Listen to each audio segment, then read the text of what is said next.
it's a fascinating field, and we political communicators, we should spend more time reading neuroscience and psychology than reading the Economist or the Guardian, right?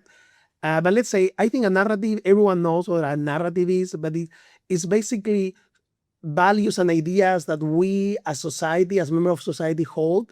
They are very difficult to pinpoint, but broadly, those come from the very formative and early years of your childhood. In short, if you were raised in a house with a strong parent figure, that it was a male, and there was a strong emphasis on discipline and on doing things because I say so. There is an authoritative figure in the house.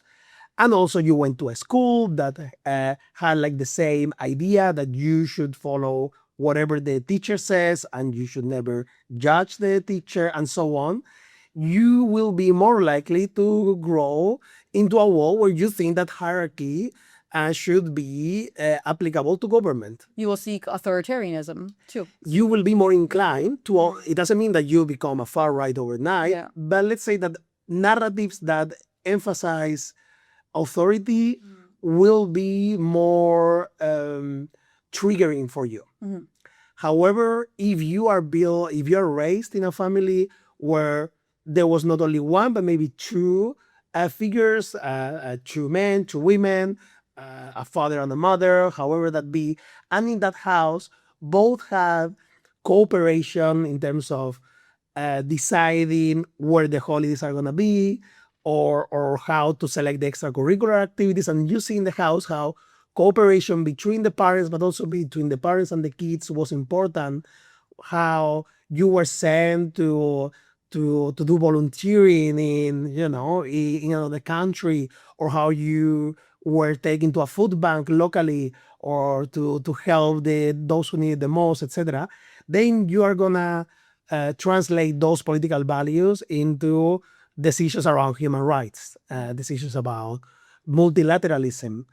And though that doesn't mean that you cannot change. In fact, psychologists, what they usually tell you is that we have at least one moment in our life that really changes our narrative towards one end of the spectrum or the other. For example, usually when you become a homeowner, you become a little bit more conservative. You value private property, and of course, it's your house. In your house, things are done in the way that you say because you are the owner. You work for it. But at the same time, pandemics can be also triggering, or worse, because you might be thinking, I am good on my own. Spain is good as its own country, and we can stand anything. And then there comes a pandemic, and then you realize that, oh my God, we depend on Italy, Germany, and so many other people and countries. So, and that can turn you a little bit more into someone believing that coordination is important. Right? So the idea is how to bring these people back into the coordination landscape. I think with narratives, they're very embedded in values, and it's very difficult to change someone's like life narrative. The how that person justifies their actions in their lives, whether to raise a family, find a job, seek mental health, all these type of things. They're really difficult to change. Of course, this is not a binary 0 or 1. There is a gray zone, and of course there are people who are closer to coordination narratives and solidarity narratives than they are to authoritarian ones.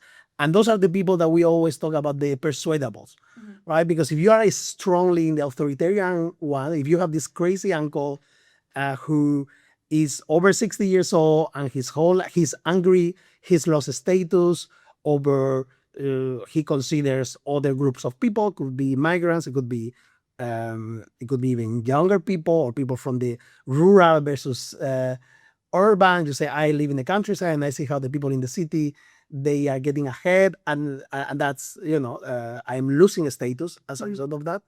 You're not gonna you're not gonna change your crazy uncle ideas during a conversation, but maybe you can change the people around the table who are listening how you argue and how you are trying to defend your point of view about migration, for example. or about any other issue. Does that make sense? Yeah.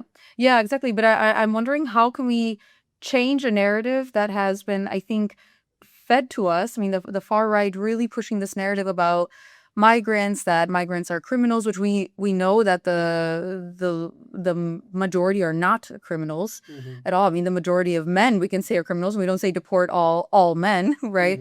So how do we how do we tackle narrative change? It seems much harder to do when a narrative feels that it's been so somehow embedded and pushed to us from the far right, I mean, for decades now.